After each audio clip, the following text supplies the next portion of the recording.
My name is Shadrack Destiny Asamota. Can you really blame us that I didn't grow up with a father? I don't have a great relationship. I think we just normalized it. It's extremely traumatic for a child. So that had its impact. I have interest in forgiveness. So on my part, I'm doing the work, release him from my mind and move on. You see kids all day, every day. So You've turned out very well. I'm proud of you. You know, born in Nigeria, we were not really the rich people. Then we moved a lot. Then I started running. She thought I was dead. I was unconscious. And people thought I was dead because I passed out. So vehicles coming don't crush me. Because they assumed I was dead. No APLS. I was unconscious. Please, I beg of you. Traumatic experience for me. So we left that area. I lost my younger brother. I was recovered. Trust me, I was a very good child. I'm so sorry, that's wild. Is there an explanation for that? Not be treated well. Yeah. It's a damage job. Like disrespecting my mom. Everything is doing well. I just focus on the bad ones. I want to challenge the misconceptions. I'm fighting for the opposite. Why this story with education? It changed my life. Pretty sure you agree with me. I agree with you and you agree with me.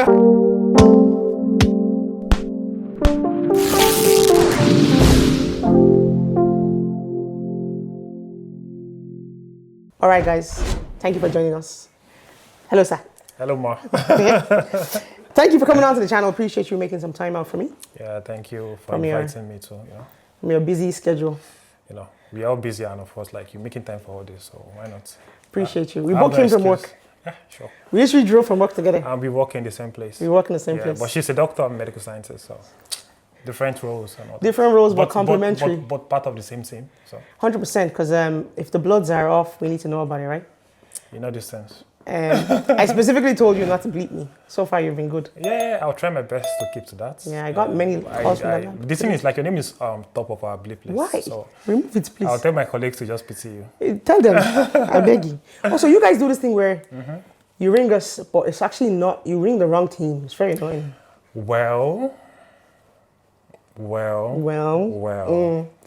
Can you really blame us? I can't blame you. You have a bleep list for a reason with the name of the team. Well, it's like this. Every department is grouped together. Okay. Now we have regis for every department, SHOs for every department, and the bleep is not singled out. You know. Right. So, for example, let's say there are like 3 or 4, 5, 6 regis under one department, and it might just list about 3 bleeps. No, that's not even what I mean. Alongside it. Sometimes they'll bleep me, and I'll be like, "Are you sure this patient is a renal patient?" Yeah. But it's not. It's like a urology patient. Okay. Another thing is sometimes, I'm going to blame you for all of our mistakes. See now, for example, if like a sample is collected for a patient, sample gets sent to the laboratory, and sample is run when the patient was in nephro. But before the result comes out, maybe say after 2 days later, patient has left nephro to another ward. Yeah. And you tend to bleep nephro. Right. Without getting the updated information. Fair enough. You can't really blame us for that. You know? So we'll accept this. So just try and just refer them to the right team, and we try, but it's not nice getting work that's not meant for us. So I think we're talking so much about our boring stuff. So. No, it's not boring. That's why I'm assuming the person who's watching this wants to know about this stuff, right? Okay. Sure. Let's start from the start. What is your government name?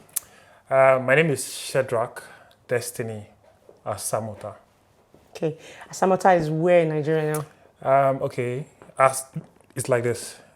It's from Benin. It's a Benin name, but it is Asamota in Benin. Asamota.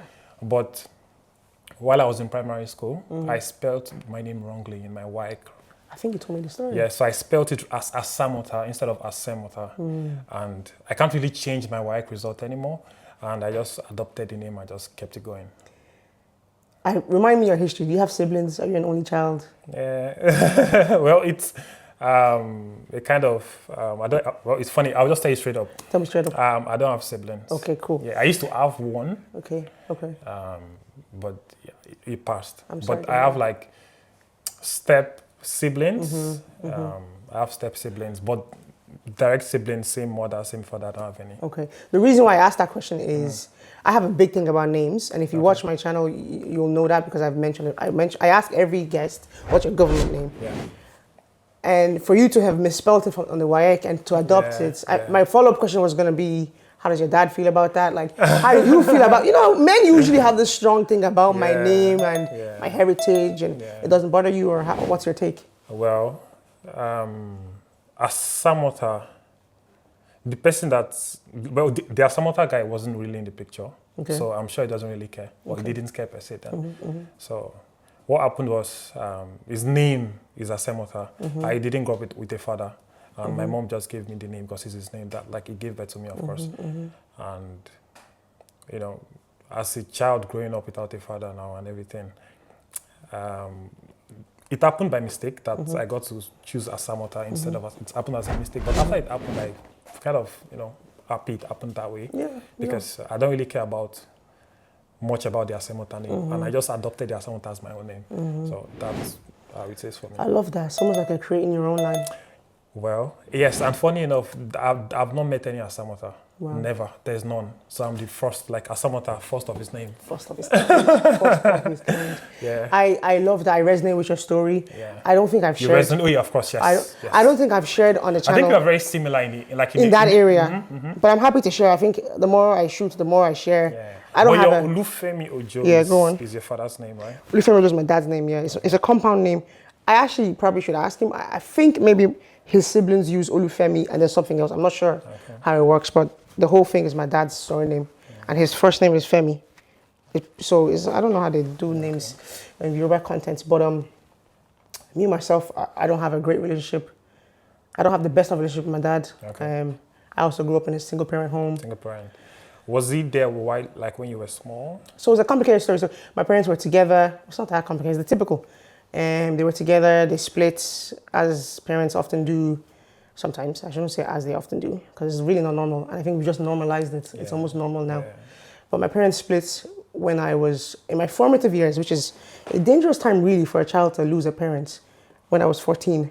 Wow. And they say, from my pediatric training, that 14, that group, 13, 14, is when they start to form identity. And they say that your dad, is the key figure for locking in your identity. So to lose a dad at that age is extremely traumatic for a child. And I know that now as an adult, but I didn't necessarily know that obviously as a 14-year-old. When you say lose a dad?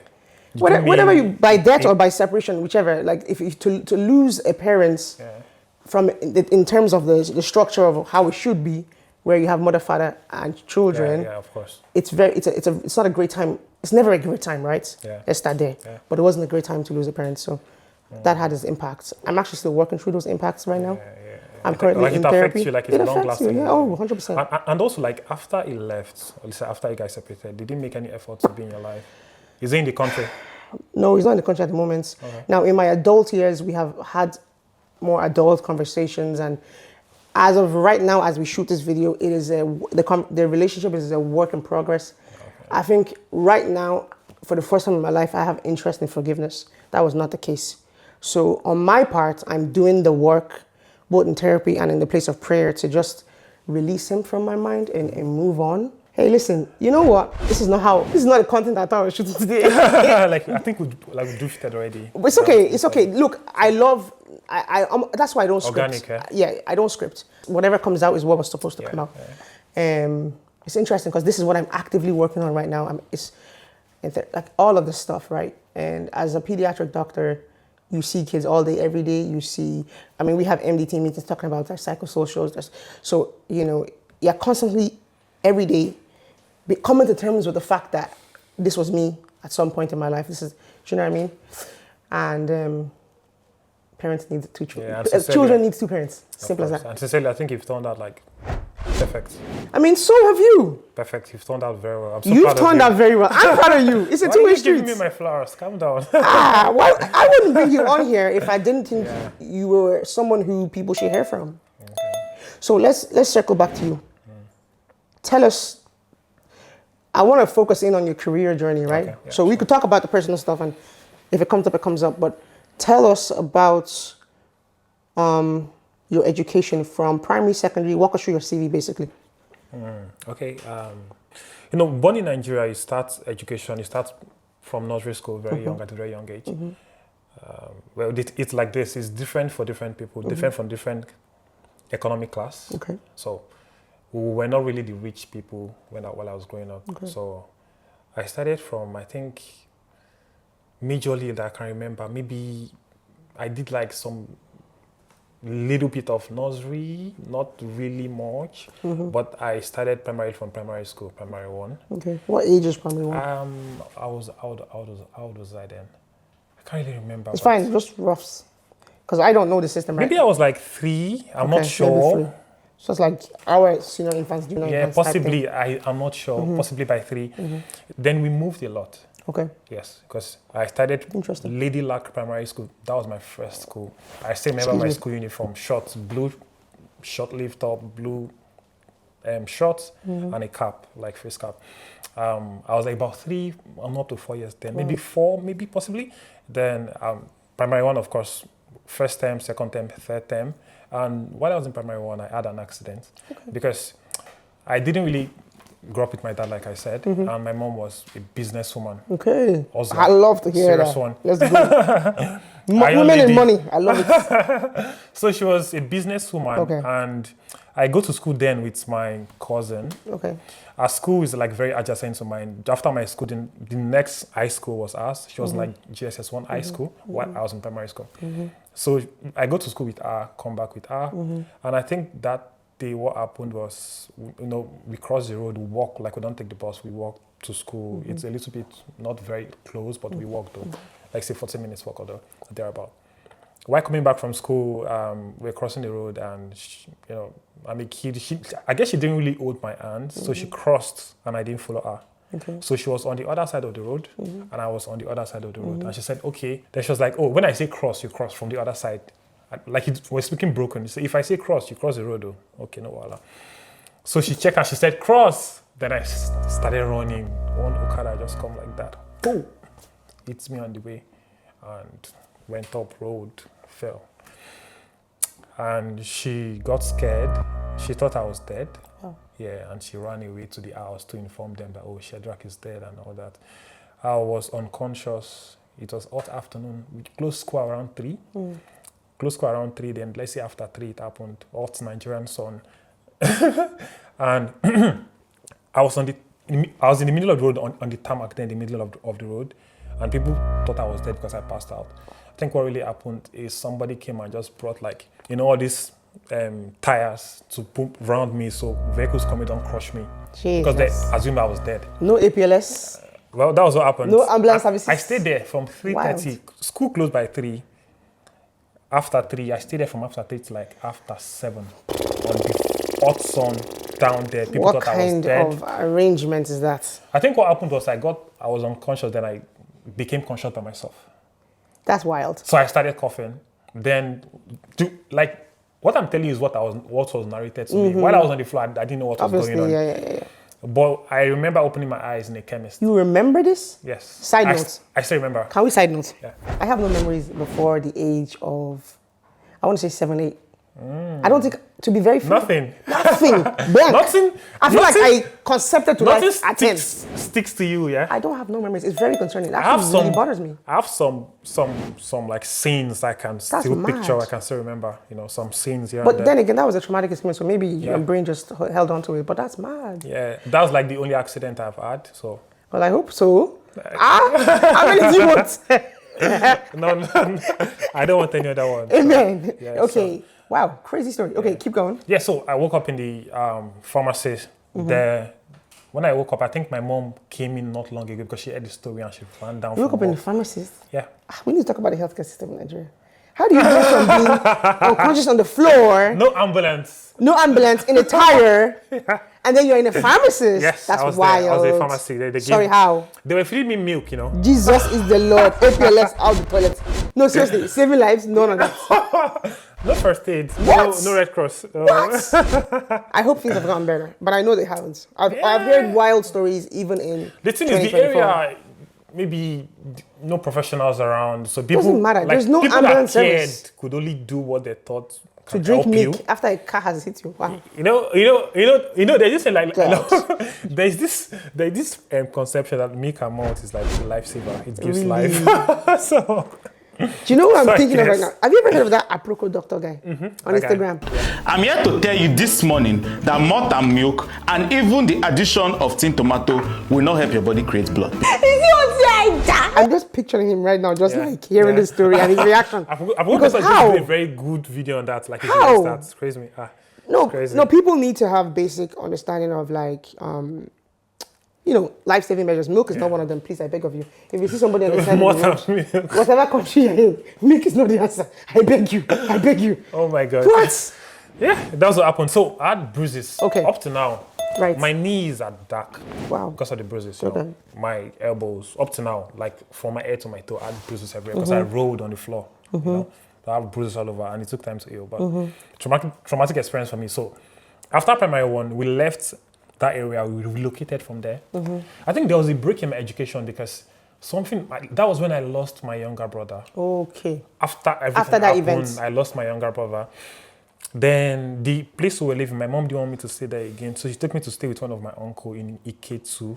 I stayed there for like few months. I wasn't going to school. Why? So I wasn't. Were you recovering or? I was recovered. I was good already, but I think she put me there because she didn't want me to stay in that area we were staying already, and she was working. Like then, it was a big family house. My cousins were in the house. I have like 3 cousins. My auntie, like the elder sister of my mom, owns the house, and we're all staying. My mom was in the house too. So I think I stayed with my uncle in Ike2 until we moved from that area down to our new area, which was Ejigbo in Lagos State, Nigeria. Then when we moved, then I started from primary 2 in a new school. So I was in like third term primary 1. So then I switched to primary 2. When you restarted school, how old were you? Trust me, I'm not very certain of the age, but roughly, I would say maybe 2 years after that thing happened, possibly. So maybe you restarted school when you were 5, or give let's or say take? a year after that happened. Let's say around 5 years. Okay, possibly. that's fine. Okay. Maybe 5, 6. Cool. I was in primary 2 then. Then that was in my primary school then was Shaw Foundation schools in Ejigbo there. That was what I did from primary 2 down to primary 5. Then after primary 5, of course, go on to high school. Then I left the school. Then there was a school very close to Shaw Foundation, Razeva College. I started JSS1 there. That was first class of high school. Then after that, we moved from that area, still in the same age, but to a different house entirely. So I had to be coming from that very far place to my school to round up my JSS1. So let's pause you there. You're going to be one of those dads that tells their kids, when I was your age, I used to walk. Do you know how many miles? Yeah. Born of cold and winter air and mountain rain combining, this icy force both loud and fair has a frozen harbor lining. Trust me, it was crazy. Sometimes, I'll get money for transport, but there will not be much money for food. I'll just walk and use the money for transport to like buy food, you know. So, but after primary 1, I left the school because it was too far from my house. I went to a new school. It was Golden Belt International Schools in my new area. That's what I did, JSS2 and JSS3. Now, in high school in Nigeria, it's divided into 2 classes. Correct. The junior class and the senior class. So it's 6 years. High school is high secondary school, eh? Yes, Okay, high school is like secondary school. Okay. So this, for 6 years, the first 3 years is in junior class. So junior secondary school 1, JSS2, JSS3. Then the senior class is SS1, senior secondary school 1, 2, and 3, like that. So I did JSS2 and JSS3 in that school. And it was fun times, you know, it was good. Then I wasn't staying with my cousins anymore. I was just the only child in the house, but I was staying majorly with my auntie. Then, I was a teenager then.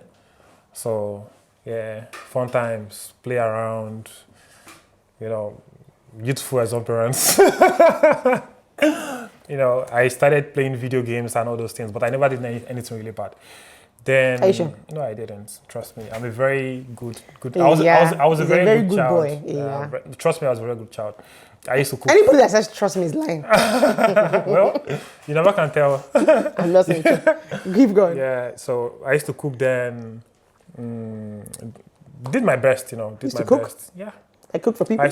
No, not for people in the house. I stayed with my auntie. So she had me make stuff to get me domesticated, Why would you use that word? I'm so sorry, that's wild. How? Domesticated? It's domestic work. Sorry, I'm flabbergasted. What does that even mean? Domesticated. I don't know. I've heard it somewhere. I guess I use it because I've heard someone using it. So Do you know, when you say that to me, we're like, okay. I won't even go into words. Your feminism came out. Straight away, I want to fight you. What you mean? Cooking got me domesticated. It's a word. Domestic means home-related. Domesticated, you are in the house doing house things. Okay. So it's not As feminism. a grown adult now, are you a domesticated man? Yes. You best be. Yes, I am. I cook still. I clean the house. I reserve my judgmental thoughts. Thank you for that. Okay. Secondary school. Yes, secondary school. So after GS1, GS2, GS3 in my new school, then I moved. Then I stopped staying with my auntie. Now started staying with my mom. Cool. So hold on. There's been so much gap, so much movement. Yeah. Auntie, uncle. Yeah. I get that this is the experience of a lot of Nigerians actually. From like people I talk to. Well, I won't say a lot lot of people, though. a lot of people move. Yes. They People, move a people lot. do, yeah, It seems to move, be a people thing. Move. Yeah, people move. Is there an explanation for that? Well, in the case of my own case, moving wasn't because moving was just. Well, I don't even really know because I was so young then. Like, why did you move? I'm thinking about it now. There was a lot of moving actually. In general, from when I speak to people who grew up in Nigeria, oftentimes their story involves not just moving houses, but moving family dynamics. They're moving to uncle's houses. They're staying with this cousin. They're staying with this extended family. Somebody's staying with them. Well, I wouldn't say that's the norm, but it happens. I wouldn't say that because, trust me, as it's Africa, there's still good family core values. Like people promote staying in a family. You know, being in a mother and father home is still the reigning thing. You know, people see it as a good thing. You know, some people even have it as a stereotype. I don't want to get married to someone that they didn't grow up in both parents' that's home. true. So That's it's true, promoted. Like family values are promoted still. Sure. So it happens to those like us that don't really have a complete family, you know, tend to move and resources were limited, you know. So but in my case, it's interesting to me, to be honest, because I feel like there's a lot of putting your kids into extended family members' households. And that might be because of broken homes and trying to fix that. So you put them with an uncle or you put them with an auntie and there seems to be a lot of that. Whereas I feel like here, I don't know if I can say for the whole of Ireland, but I'm talking about people in the diaspora who live here and grew up here. There's a less inclination, I think, there's a less of an inclining to do that because there's an awareness of my child will not be treated well. I'm the best parent for my child. That type of mentality. Not to say that we lived better lives, but it's more like parents are now like, we will struggle, but we will struggle together. Type of thing. Sincerely, I think I like it that way. I prefer it that way. Which way? I prefer it as I am now, I wouldn't allow someone else to raise my kids. I would never. Could never be. No way. And I wouldn't want to raise someone else's kids. Also, not gonna lie, I hear that, and I also do not have any interest in raising anybody else's child. Although I might sound selfish because it's not selfish. Because somebody else raised me. Like my mom raised me too, but my aunt too was active in my life. But I wouldn't want to raise anybody kids too because I agree. It's like a thankless job. Sincerely, because I still appreciate my aunts up to today. You know, it always goes like from both ways. From the child, like some kids are maltreated, some kids really suffered. Like they suffer and the trauma stays with them until they're formative, until their adulthood. And some people that did their best are not really appreciated. So it's like it is a thankless job. Yeah. It's a thankless job. I mean, if I reflect on the amount of times I've disrespected my mom, and this is someone who's laid her life down. The thing is, people like it's human beings, our nature as humans, we are not wired to remember the good times. So let's say, for example, now. But also, kids are very entitled. Kids are by nature of just. Honestly, like I'm a pediatric doctor, kids are entitled. And honestly, as they should be. They didn't ask to be here. You put them here, provide. So they have to be here. As they should be to a certain age. I think when you start to cross into adulthood, 16, 17, 18, like, there should be a certain maturity that starts to come in. You're becoming an adult. You need to own that. And you shouldn't. That's why I'm working through my shit because I'm like, you cannot blame your dad's situation for everything going forward. You're an adult now. You need to like let that go. But on the flip side, this very week, I rang my mom and she was like, you're disturbing me, I'm praying. I was like, listen, you born me on this earth. You go do the work. Pick my call. When I ring you, I need you. And I still kind of do that to her sometimes. When obviously, I'm a grown adult, but she does try to be like, live your life. And sometimes I'm like, chill. I have a mom and you need to. Yeah, my mom, until like 55, yeah, still my mom. So turn up. And I do sometimes find myself reminding her that, hey, I may be an adult, but I'm still your child.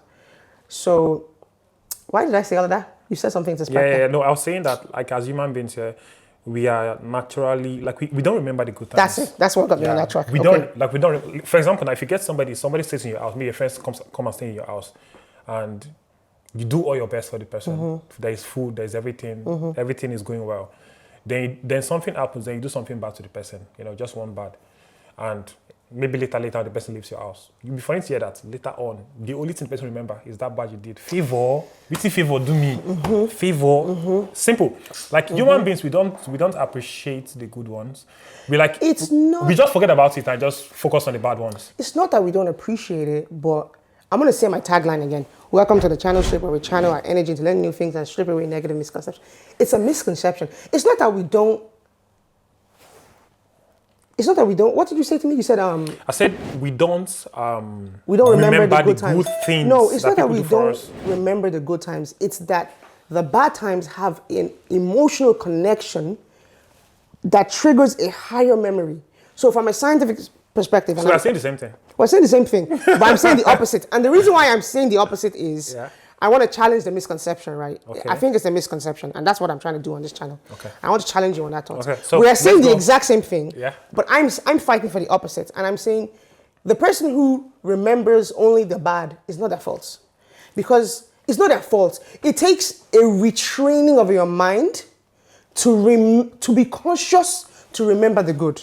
Because the way our mind and our brain, my brain figure is gone, I would have done the whole thing. The way our mind works, we tend to, the brain has a wonderful way, so sorry to people watching this. Yeah. Because I'm going back and forth. But I want to go back to the question I asked you before you told me the story about the accident you had. I asked you, walk me through your CV and tell me about your education journey. I actually wrote down in my notebook, why this story with education? Because I was wondering to myself, the question I asked you on the story you said, it was interesting that you brought that up. You could very easily have skipped that whole thing about the car crash. Yeah. You didn't have to include it. You included it for a reason. Why? It was a traumatic experience. Your brain has associated education to this traumatic thing that's happened to me. I got hit by a car. It changed my life. I have bruises. Yeah, So- it was a motorbike, like a bike. Do you get me? So to you, when you say your education story, you say this traumatic injury. Would I now say it is your fault and you're a negative person? You didn't remember the school day. No. But your mind has associated the two, and so therefore, like out of all the good things that happened, I picked Thank you. the bad one. that day, as a 3-year-old, Yes, you could have had the time of your life. Yes. Your teacher could have given you your Sweets. favorite chocolate bar. You don't remember any of that day. No, I don't. But in the same way, me and you, we're hanging out, we're having a good time. We've had 5 years of a good time. Okay. You would expect me to be like, Okay, I said something now. I said, as human beings, we are wired. we are wired. Yes, So we are wired. that's what I said. So I believe we are like eating on the same thing. We're saying the same thing, really. So that is the way I said our nature as human beings. I mentioned nature. So me saying that's our nature and you saying that's like we are saying the same We're thing. saying the same thing. So basically the same thing. We're saying the same So thing. I agree with you and you agree with me. I agree with you and you agree with me. I'm only doing semantics Yeah. for the sake of the Yes. listener. Yes. Because somebody out there doesn't agree with us. And they Yeah. really need to understand why they need to agree with Now, us. so the thing is here, I've come to understand that as humans that, okay, it's in our nature to be like this. We select the bad ones. We do. Stick it to our And end. it's not our fault. Just to reiterate for the Yeah, viewers. it's just nature. It's just- So I consciously on my own try to remind myself of the good encounters I have with people. Like, there's nobody you're going to meet that is all going to be rosy, 100% perfect. No way. It's not It's not possible. possible. You know, 1 bad, 10 good is good. Because trust me, it's like 11 over 1, right? Let's say out of 10 now, like there's 9 good, 1 bad. That's an 8, first class, 9 over 10, basically. So that's basically how it is. You know. So, I completely agree. I think people need to view other people from a lens of mercy. exactly. And I think that helps. I think when people inevitably hurt you, which they do, it takes a consciousness to go, I'm going to try my best to overlook that. It's not easy, but you need to choose to not necessarily ignore what they've done, but choose to remember the good if there is. Now, some people, there's no good, and you need to get it. Do you know what I mean? You need to get them out of your life. I don't think it's possible for there to not to be any good. I like that challenge. I like that You know, challenge. the thing is, the bad might outweigh the good, but nobody is bereft of good. in them. I like that not challenge. possible. I like that challenge. And I'm going to switch it back to kids, right? And the reason why because that's my field, right? But when it comes to difficult kids, they love labeling them as challenging kids. I always have that mindset of there's no such thing as a child who is inherently bad. No, it's not possible. There's circumstances that has led to this outpouring of a behavior that is we now describe as challenging. Something led that child to behave that way, to respond that way, and so on and so forth. I think for adults who are watching this and are not necessarily thinking about kids, and are thinking about maybe adult relationships, I think that people find that viewpoint, you know the way I said, oh, have a viewpoint of mercy. People find that exhausting when they don't get it back in return. And people find that exhausting when I hear things like, I can't come back to myself. At the end of the day, if you don't serve me, there's an overdrive in our society right now on choosing you first, putting you first. Trust me, it's sickening. It's sickening. There's a hyper awareness of the me in society right now, you know. And do you know what they're doing? There's been a hyper sort of awareness of mental health. It's the buzzword of the society now. Any small thing. I have to protect my mental health. I have to protect any cake by. You pinch me, my mental health. Oh. And do you know what? No one's brave enough to challenge that because, hey, listen, we're concerned about suicide. We're concerned about self-harm. You know, it's just wokeness. I don't even think it's wokeness. I think that there's a line and we have pulled one way too far. I think that and I have to be very careful, you know, I'm a pediatric doctor. I know the challenges with suicide, with self-harm, with anorexia, all the stuff that are bad. It exists, it's real, it's true. We have a problem as a nation. I'd say we have a problem worldwide. However, because of social media, back in the day, if somebody was not doing well, it was one person in society who wasn't doing well. Maybe it was one in your small community. Now, if you go online, if you're not careful, everybody on your feed is not doing well. And so there's this over-awareness of mental health and all that kind of stuff. And so you find people going, aha, that validates my feelings. This, my friend, is bad. I'm going to put my mental health first. I'm not going to fight for this relationship. And I think we are leading, they've already said this, we're almost there. The epidemic of loneliness. Nobody has friends again. I'm funny enough. Smarty now, I've cut you off.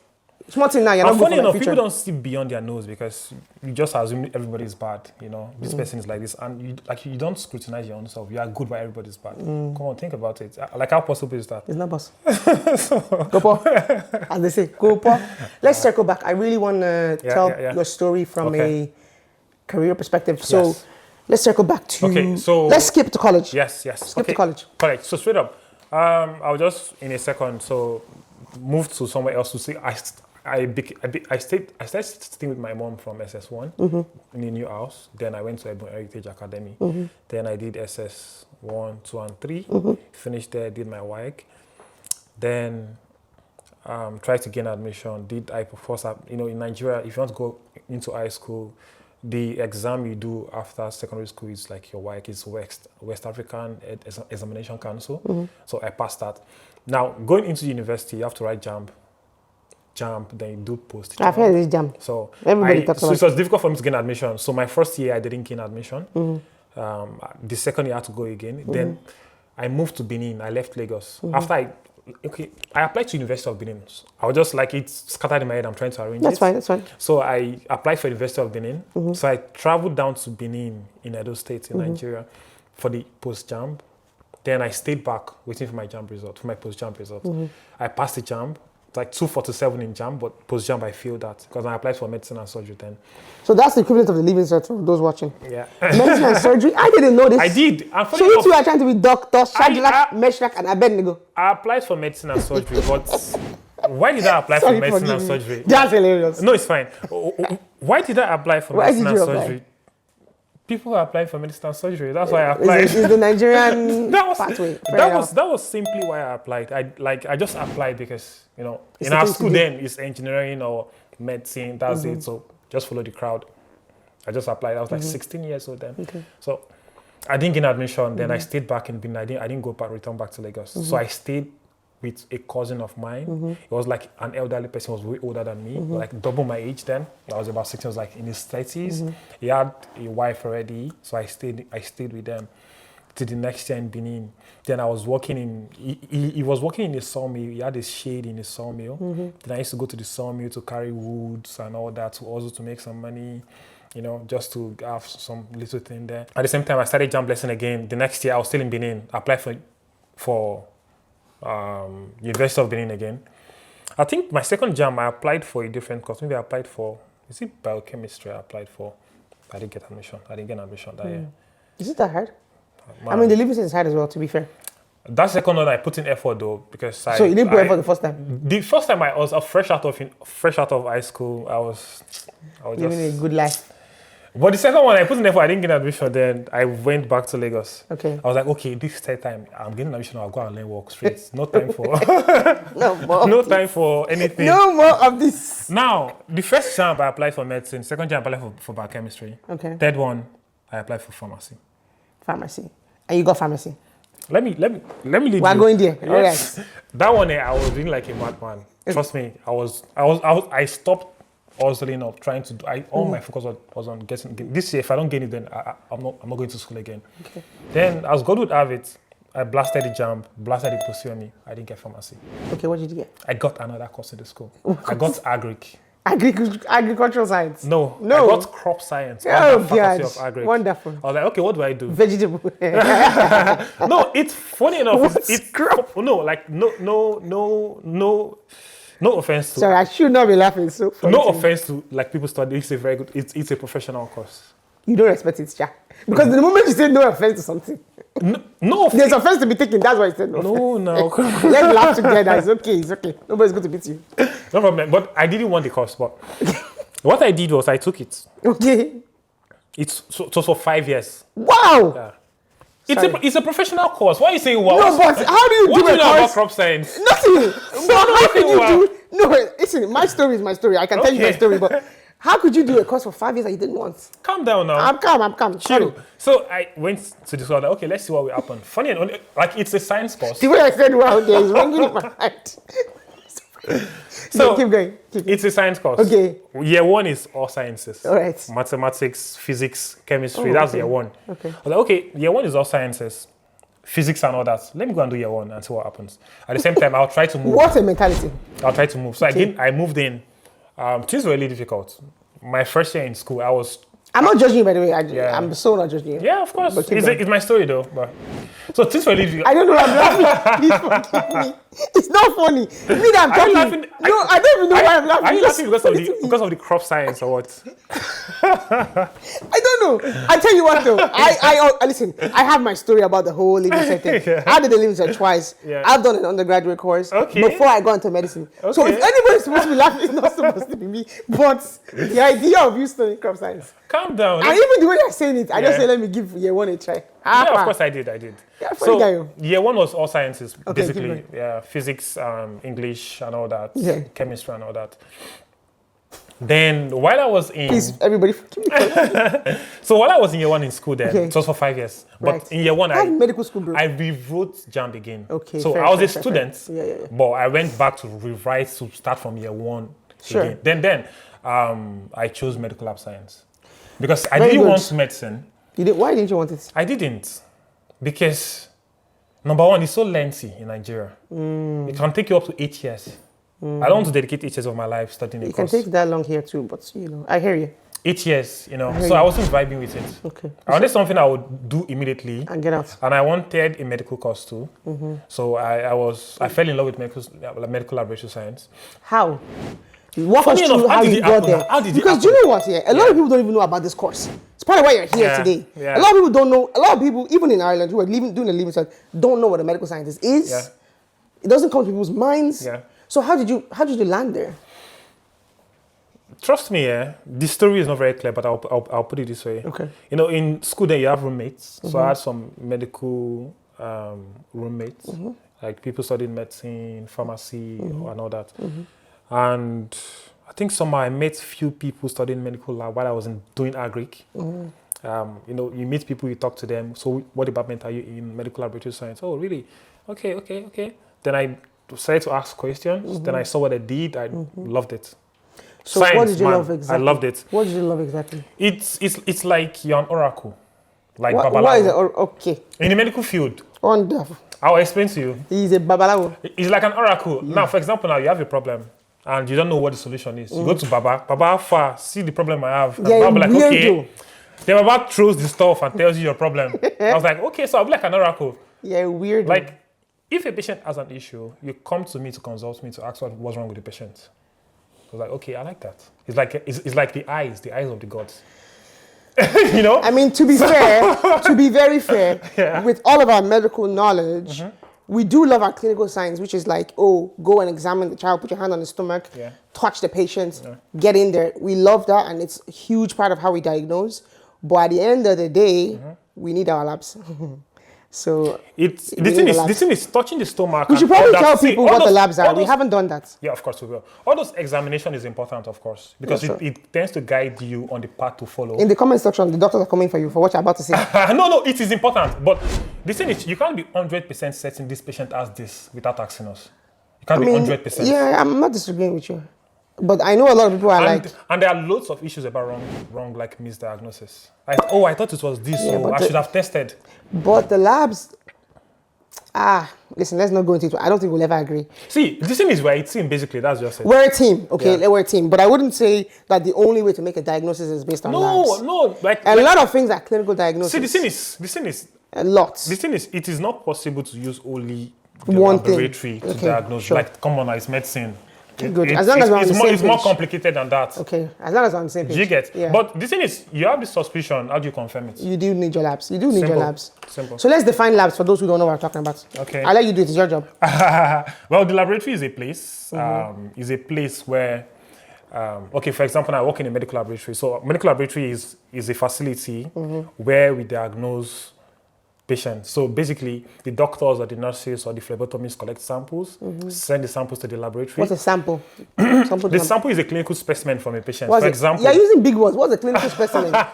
These people out there. For example, let's say somebody is stooling. The person is stooling. What's a stool? Stooling, you're purging. What's a purge? Come on now. We are talking to learned people. We're not talking to learned people. We're talking to the layman. We're talking to Instagram. When you say someone is stooling, how am I supposed to explain that again? Stool is stool, physics. Let me tell you something. The person is passing let me tell you something that is the difference between me and you. Okay. You are a medical scientist. You talk medical words, and that's what you do.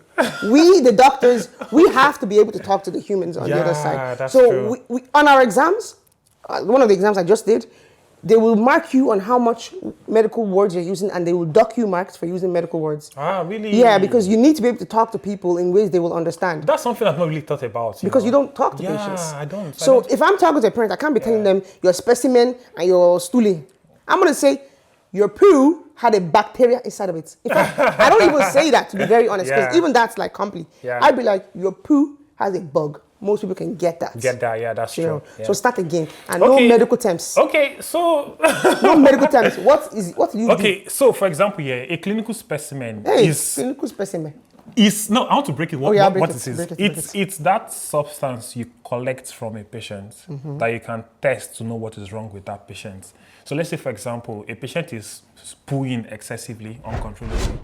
It might be caused by infection. So what you do, you can collect some of those poo and send to the lab for it to be tested to confirm what is causing that. Now, let me say something. So that poo is a clinical specimen. Okay, let me say something. Yeah. For those of us watching who are enjoying this content, this man just called himself a oracle of Babalawo or Pupu. Because last, what you're looking at... Babalawo of the medical field. Whatever, dude. Not of Pupu. Whatever. It's medicine. It's not Pupu I'm sending to your lab. It's not just everything. Everything. We say blood. We say poop, we say blood. Everything. Tissue. Tissue from the body. Aspirate. What are you saying? Oracle, big man. Come on. Anyway, so, I did science. I hated it. The concept of looking down a microscope. You're currently doing science. No, but I actually studied science. Medicine is science. Yes, I know. But I studied the laboratory version of it. Like my first degree was in neuroscience. Okay. So as part of that degree, you go to the lab. You stare down the microscope. You count the... I hated every second of that. It's so interesting. What? You're like... What? You're like a detective, you know? What kind of nonsensical detective? You're investigating You talk to nobody? Why you talk to somebody? You're looking down this thing like this. So let me see, like trust me. Trust me. If you come to the lab and see what I've been to the lab, it's boring. No. You've been to the lab, it stinks as well, by the way. When you come to the lab, all that formaldehyde that you use. Calm down. When you come to the lab and come to the lab and get involved with the things happening. I don't want to get involved. I know you don't want to, but if you try it, damn. Don't forget, 3 years of my life. So I know what I'm talking about when I say it's not for me. Is interesting, but it's entirely different from A little but bit part different. of that It's course- entirely different from what we do per se. But part of that course, as the way you said Agric, you guys did maths in first year, blah, blah, blah. Yeah. In first year in UCD, Yeah, we sciences did all and the all that, basic yeah. nonsense. And you go to the lab and you do all that nonsense, counting something. I don't have to counting this one. How many say? I can't. Yeah, trust me. not No, for the me. thing is, like, not for we me. just keep going in circles. Yeah, it's not for me. Now, mind you, the type of medicine I'm also doing as well, of all the types of medicine, I'm doing the one that involves the most talking, the most interaction. So it's just really not for me. I'm on the opposite extreme of, I do not want to be staring out. I want to talk to people. I'm talking to kids. So that just was not for me because it was too isolated. My character, my nature is talk. That's literally what I'm all about. So I'm actually on the other extreme. Like, we talk all day. Like, you're talking to the kids, you're talking to the parents. My And mouth is moving. also, Yappa. I want to add Shanice, your something. mouth is moving. Shanice. Yeah? Your mouth is moving a lot like a rat. Yappa. Shut it, please. Thank you, Shanice. I want to add something. Go on. So, as the medical laboratory science field is not just about like being the oracle and just testing specimen.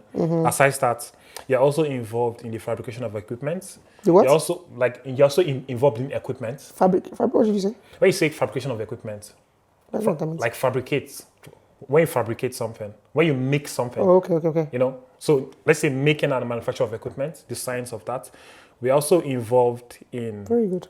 Yeah, of course we are. That might be interesting for me. Research, big on research. So sure. aside the diagnosis is just the part that most people know. So how do you come about diagnosis? It's from research. So that's all part of our work as scientists, basically. Okay, tell me about your... And also production of biological this substances. guy Like, just wants everybody to be a medical scientist. well, like it's part of what we are doing. So All right, we need to wrap up. There's a few things I want to talk about Yeah. before we wrap up. I'll tell you them and then you tell me which one you want to talk about. So I want to talk about what got you to Ireland. Okay. I want to talk about your masters that you did in Ireland.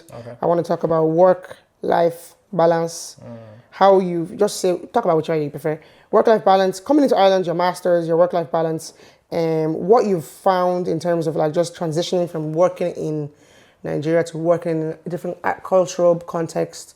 And also if you could just mention something about the critical skill list, because I know a lot of people who are back home who are thinking about how can I get out of Niger or wherever they are, and I have a skill set. I studied the course, whichever you prefer in any direction. Okay. So okay. Do you want me to explain for people or like from my own perspective, like what happened to me? Whatever you like, whichever way you want. Because my story is going to be very long, so I'll just. We don't have a lot of time. We don't have time. So basically, just give the shorter version of all of those questions. I gave you like 7 questions in one as package. Okay, that's fine. No Download problem. them. So the first question is what again? Answer whichever you like. How did you get here? Tell me about your masters. Okay, fine. How's it like working in Ireland? Okay. And critical skill list. I don't finish the whole podcast setup. And critical skill list and Yeah. So how to move to Ireland. So basically, I got Give me into my Ireland friend. by getting a job. I got a job on the critical skill list as a medical scientist. What's the from critical skill Nigeria. list? So it's like a work permit, a different type of. I think in Ireland we have 2 major type of work permits. Okay. We have the general work permit and we have the critical skill work permit. So the critical skill are those jobs that they don't have enough people in Ireland to do them. Okay. So they create special needs for them to promote people from outside the country coming in for those jobs. You know, they make it more juicy. You understand? If I remember when I met you, you told me that you got the job for Crumlin all the way from Niger. Yes. And they put you up in a house. Is that correct? Yes. For the first bit until you got yourself settled. Yes. So they really took care of you to get you here. Yeah, they did. And then They did. So how have you found working? Did you work in Niger? Yes, of course I did. After my degree, I did internship, University of Nigeria Teaching Hospital. Did it for like 1 year and 6 months because it was supposed to be for 1 year, extra 6 months because of the COVID period at that time. So tell me, how have you found working in Ireland versus working in Nigeria? Which one? You probably worked here longer than Nigeria, Sha. I don't know. I think about the same time. Okay, so same Equally. time. So tell me your experience and your thoughts. Okay, now it's like this. Medical lab science in Nigeria is a little bit different outside. Okay. Yeah, because Nigeria is a country, there are some factors, there are so many factors involved in things. So, for example, now in Ireland, the laboratory environment is almost unified in the sense that they try their best to make it possible that what you see in Cromlin is the same thing you see when you go to Tala. Or something Yes. similar in that that Yes. region. Yeah, you know? reference ranges, how you run your samples. Yeah. That if I tell you have 5 cells of white cells in Tala, it also means you have 5 cells of white if you went to. Well, in Nigeria, it's still like that. Okay. But in the sense that, the country, there are some very good labs. Trust me, there are world-class labs in Nigeria. Okay. Like that will beat labs in Ireland. Then we have the mid-range labs. Okay. Then we have the low-range labs. I'll just ask you a crazy question. Is it possible that if you got diagnosed cancer, that is not true, depending on what lab you're in Nigeria? I think it's possible anywhere in the world. I feel like not in Ireland. It is. Don't think about that. Oh. Why do people go for second opinion? Yeah, because second opinions are for different things. Oh. From my understanding, second opinion is more about this is my symptoms, this is my blood results, this is my diagnosis. I don't agree with the management plan. Let me go to a different doctor. It's not, a second opinion is not somebody told me I have cancer and then they're like, oh, let me go to a different doctor. No, you don't have cancer. That's bizarre. I think Cannot be the case. I think there's second opinion of laboratory tests. That we don't hear about. Because when we go to patients and we tell them this is high, this is low, we do not expect them to have to go to another hospital to confirm that. That is crazy. In Nigeria, it doesn't happen, but rarely on some type of test. For example, now, for malignancies for cancer, histology laboratory, there are some things that are kind of subjective. Agreed. I agree with that. Yes. So some people be like, Agreed. okay, well, this is what I'm getting from this place. Let me just check somewhere else. Agreed. And see, also, Agreed. especially for Agreed. all those for all those serious illness. If it's something as I agree. simple as a simple But- laboratory but test, like an FBC is fine. But if you're telling someone they have cancer, Sorry, can I pause you? Sure. I think it's very, very, very important I actually explain something for the sake of anybody who's unwell, and then I don't want to send them on this anxiety pathway. No, it's very important. I agree that, yes, I know what you're talking about, but you're talking about niche, minutiae, ill, you're very sick. Yes. Because I know that even in my department, we do send labs, say for example, to the UK. I mean, we send labs all over the world, right? There's some things that Ireland don't even test, and we send them to the UK, we send them to wherever in the world, that Germany, for example. We send some of our urine to Germany, right? Understood, clear. I think it's very dangerous to start telling people that they shouldn't trust their labs. No. You should absolutely trust your lab. If your doctor feels like they need a second opinion, they will tell you and they will send the labs. And oftentimes we don't tell people because we don't want to stress people unnecessarily. And I think I almost want to dead this conversation because it's almost a dangerous place to be in. It is. There's a lot of special circumstances. Every case is different. And I'm careful about what kind of content I'm putting out there. I don't want to confuse people. Medicine is hard enough. To be sick is hard enough. And then to not trust your doctors, I don't think is a good idea. Yeah.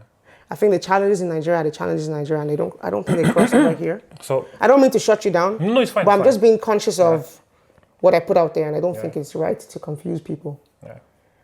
We can agree. Seems you don't have a piercing, do you? I have my piercings in one ear. I can't find anyone there. There's none. I'm a unique human being. What's As going per on? stylist. Were you pierced when you were small? No, I wasn't. Okay. So- So at what age did you get some? Oh, my adulthood. I think I got my very first one I got into medical school as a well done. Because I stressed. Like, when I got okay, medical school. like a gift for yourself. It was or a gift to something. myself. I was like, well done. Okay, I stressed. like that one inside there. Yeah, this rook was my first one. Okay. And then from there, I've had a few others. I've also lost a few. Like, I pressed this one, I closed. And it closes it by itself. Nose? But, None? no nose, but I'm so tempted, bro. I feel Which like it would one? suit me. The nose. God forbid. The God septum one. forbid. God forbid. Why? God forbid. I Why? don't What's the like difference? it. Oh, wait, what's the difference? It just looks the type of way. I'm not that. So I'm not it's just a giving change in location. This. It's not a thing. It's just It looks, a location. this is centerpiece. Geography. Are you a bull? That's how. When I see those people, please forgive me. But I used to think, Geography, are you come a on. bull? Which kind of geography?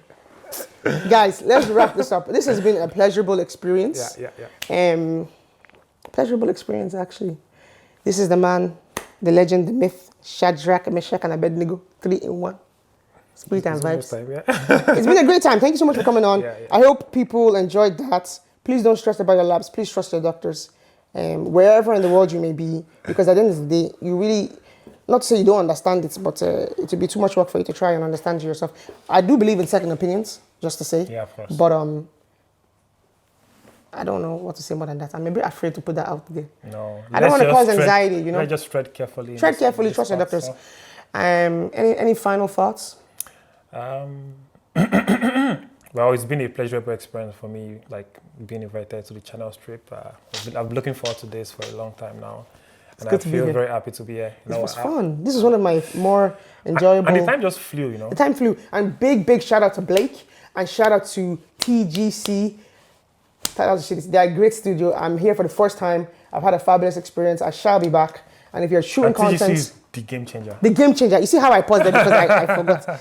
If you're looking to shoot content and you're in and around Dublin, they are the people for you. They don't only just shoot in-house, they also travel to your location. So just have your coins ready to go.